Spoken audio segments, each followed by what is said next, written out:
पिछली एपिसोड में हमने गांधी के राम के बारे में सुना। आज गांधी के राम राज्य के बारे में थोड़ा सा दृष्टिपात करते हैं। गांधी का राम राज्य। साथियों, गांधी का राम राज्य क्या हो सकता है? गांधी कोई राजनीतिक पुरुष नहीं, गांधी कोई भविष्य दृष्टा भी नहीं है, गांधी कोई बहुत बड़े विद्वान फिलोसोफर भी नहीं है। फिर गांधी का राम राज्य को समझने के लिए हमें क्या करना चाहिए? वास्तव में पहले हम गांधी के राम को समझते हैं, फिर गांधी के राम राज्य को समझते हैं।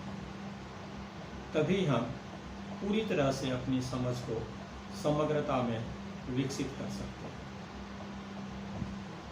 जिस तरह से एक सामान्य आदमी राम का नाम लेता है, अल्लाह का नाम लेता है, खुदा को जपता है, वाहेगुरु को जपता है, ठीक इसी तरह से जैसे एक आम आदमी अपने इष्ट का, अपने आराध्य का नाम लेता है, राम भी अपने किसी इष्ट का, अपने किसी आराध्य का नाम लेते होंगे, जपते होंगे। गांधी जी सीधे सीधे कहते हैं कि राम जिस राम को भजते हैं, मैं उसी राम को भजता हूँ, वही राम मेरा राम है। अब आप समझ सकते हैं कि दुनिया गांधी के राम को किस रूप में देखती है या देख सकती है। गांधी का राम राज्य भी गांधी के राम की तरह ही अत्यंत ही विलक्षण और अलौकिक है, सर्वथा अलौकिक है। कुछ लोग तो इसे एक दर्शन की फिलॉसफी कह देते हैं, कुछ लोग इसे कोरी कल्पना कह देते हैं, कुछ तो आलोचना के स्वर में यहाँ तक कह जाते हैं कि गांधी का राम राज्य कभी नहीं आएगा, न आया है न कभी आएगा।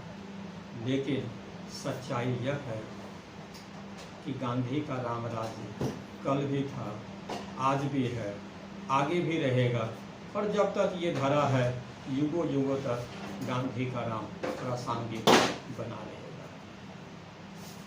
गांधी के राम राज्य के बारे में हम आपसे रूबरू होते हुए एक छोटा सा प्रश्न आपके सामने रखेंगे, ताकि उसका जवाब हमारे लिए इस कार्यक्रम की पृष्ठभूमि बन सके।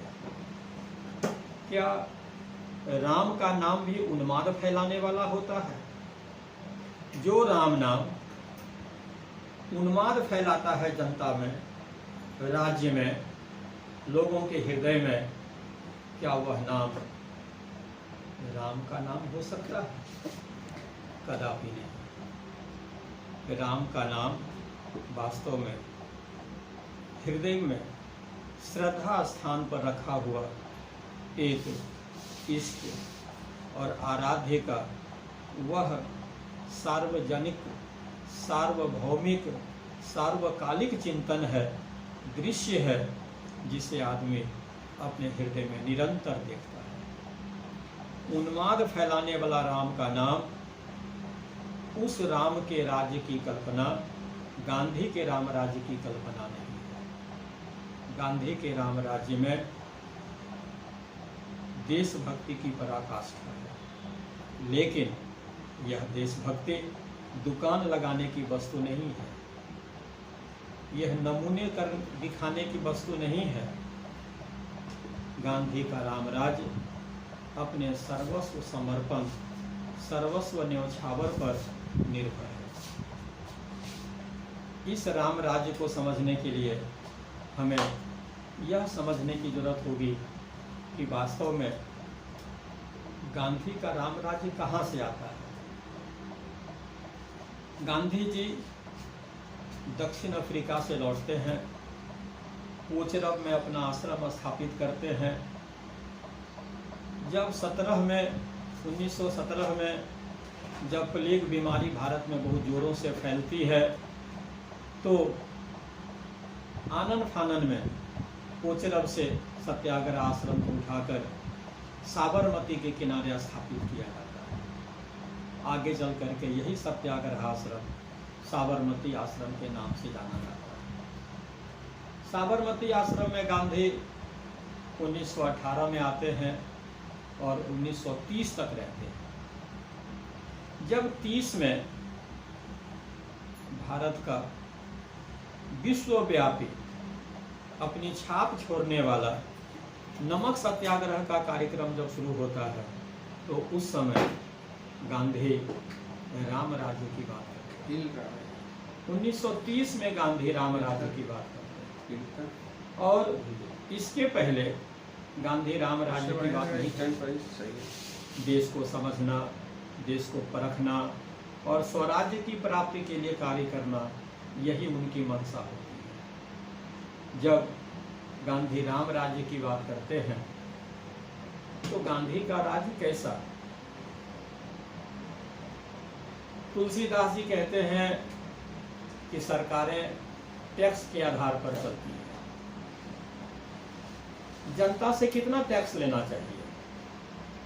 तो वास्तव में समुद्र बहुत बड़ा है, तो उससे टैक्स उसी अनुरूप में लिया जाए, और तालाब या झील उससे छोटा है, तो उससे टैक्स उसी रूप में लिया जाएगा।